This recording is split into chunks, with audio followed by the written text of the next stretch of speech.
This special edition of ABC 10 News starts now. President Trump and Democratic nominee Joe Biden squaring off in dueling town halls.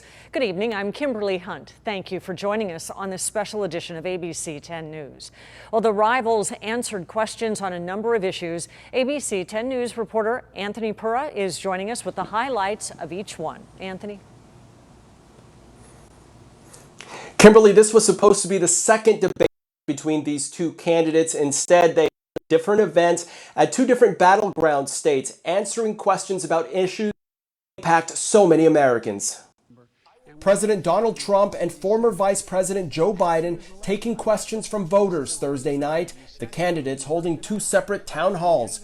Biden was in Philadelphia in an event hosted by ABC News. Several questions were asked about the pandemic. Biden was asked whether he would mandate Americans to take a vaccine for the coronavirus. It depends on the state of the nature of the vaccine, when it comes out, and how it's being distributed. That would depend on. But I would think that we should be talking about, depending on the continuation of the spread of the virus, we should be thinking about making it mandatory. How could you enforce that? Well, you couldn't. That's the problem. Just like you can't enforce measles. You can't come to school unless you have a measles shot. He also took a question about the economy, asked to clarify his stance on the president's current tax plan.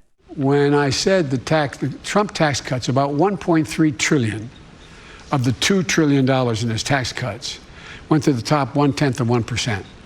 That's what I'm talking about eliminating. At the same time, President Trump was in Miami taking part in a town hall broadcasted on another network. The moderator asked the president about his response to white supremacy in the last debate. So let's clear up a few things from the last one. You were asked point blank to denounce white supremacy. In the moment, you didn't. You asked some follow-up questions. Who specifically?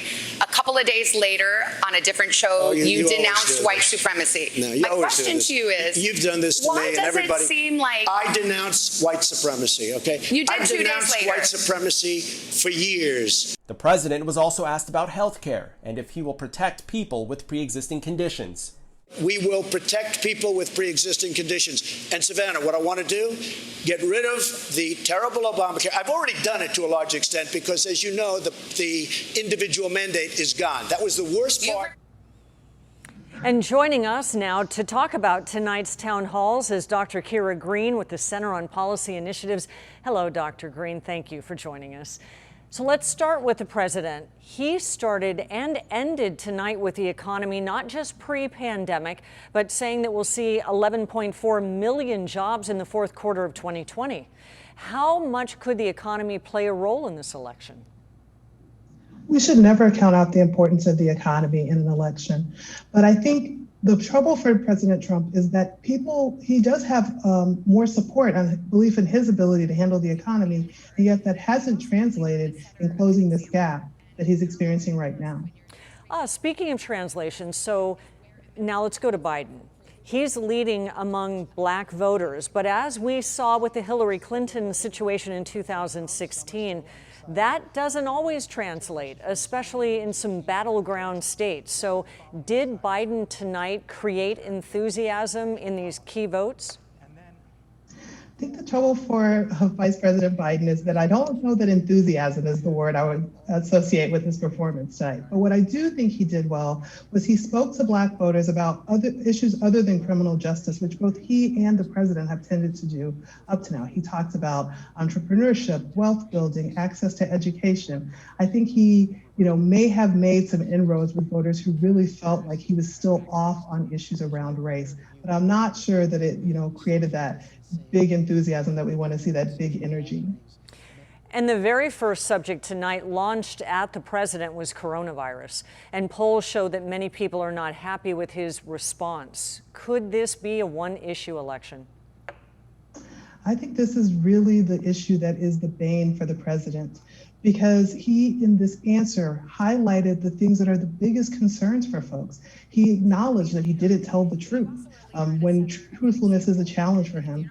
And Joe Biden basically took the exact same answer, even though they were in different places, and just gave the inverse of that. I think this is a real challenge for the president. And I do think, given how pressing it is for Americans, he has to come up with a better answer if he's hoping to win folks over. There has been some questions around truth to Joe Biden as well. And tonight, Biden was questioned on some of those issues, fracking and the Green New Deal. He seems to be moving toward fracking now and away from the Green New Deal. How important is this shift? I actually think surprisingly this shift might actually help Joe Biden because one, I think it tracks with what people know to be his true position. I think it was less believable when he took a more progressive view on these issues. I think it also plays to the idea that it also highlights that he has space to move because there's no way that people who are strong on the environment, that this is their most critical issue, have any doubt about who they think will be closer to them on this issue. So he has a lot of room to maneuver there. Dr. Kira Green, we appreciate your expertise. We'll join with you again next week after the presidential debate. We'll have a lot to talk about. Thank you. And we are now in the final few days to register to vote in the November election, and we're answering your questions, such as what's the difference between a registered voter and a conditional voter? ABC 10 News anchor Derek Stahl is going in depth on this relatively new feature of election law. Circle your calendar. The deadline to register to vote is this Monday, October 19th. You can do so quickly on sdvote.com if you've moved recently or if this is your first time voting.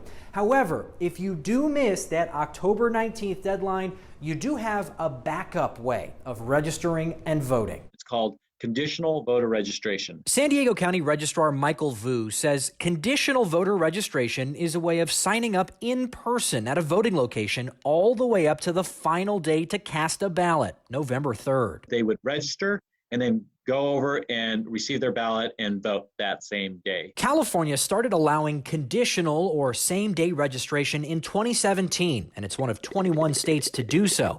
In other states, if you don't register in advance, you cannot vote.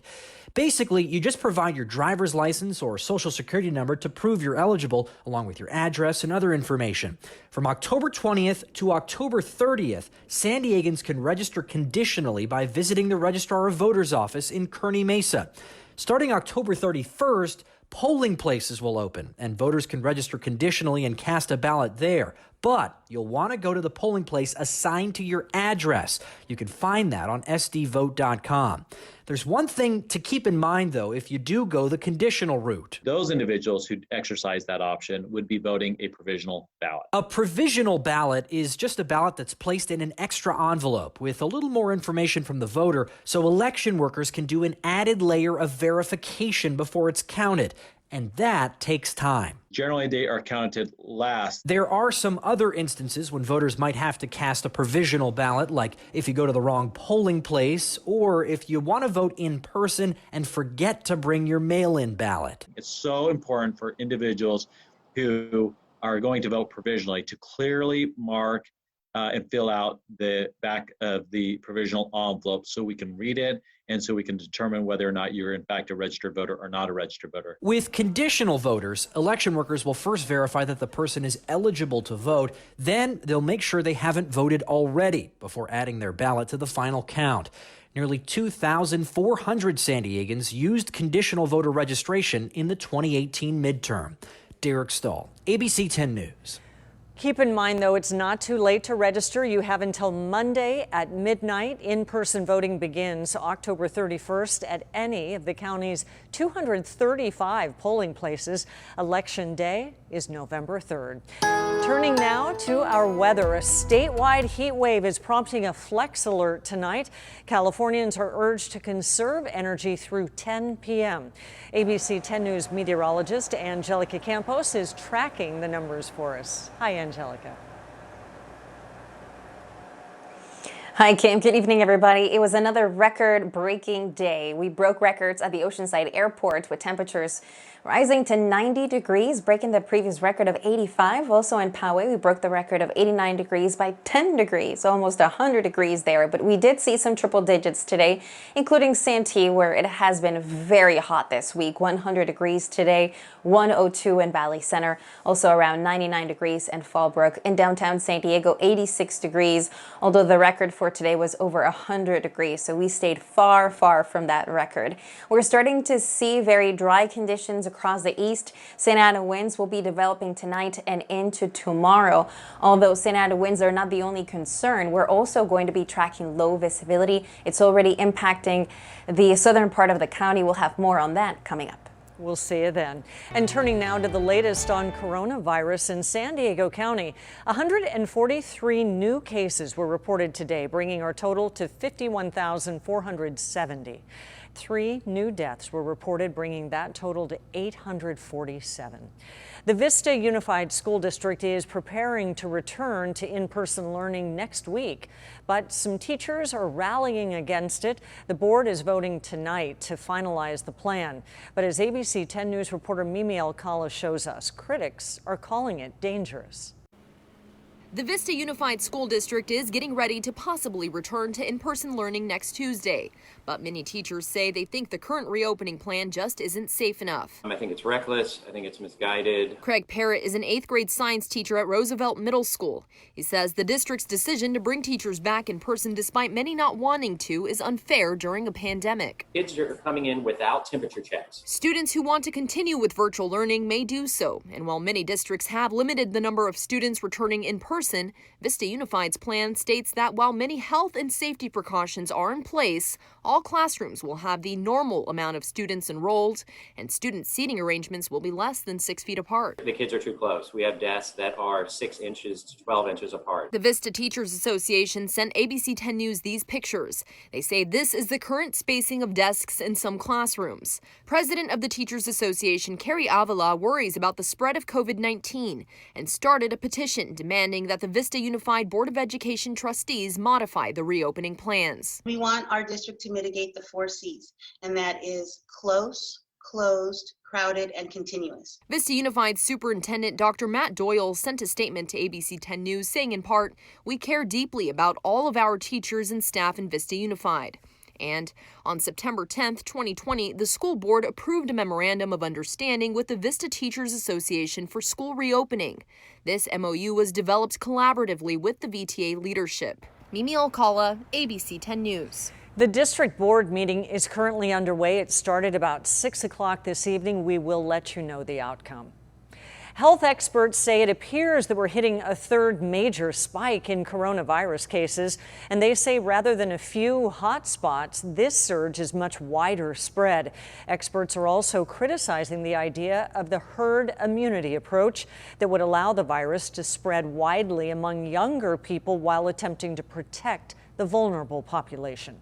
This idea that we have the power to protect the vulnerable is total nonsense. You'll wind up with many more infections of vulnerable people, which will lead to hospitalizations and death. Kamala Harris says that she's tested negative after 2 people who traveled with her in her administration tested positive.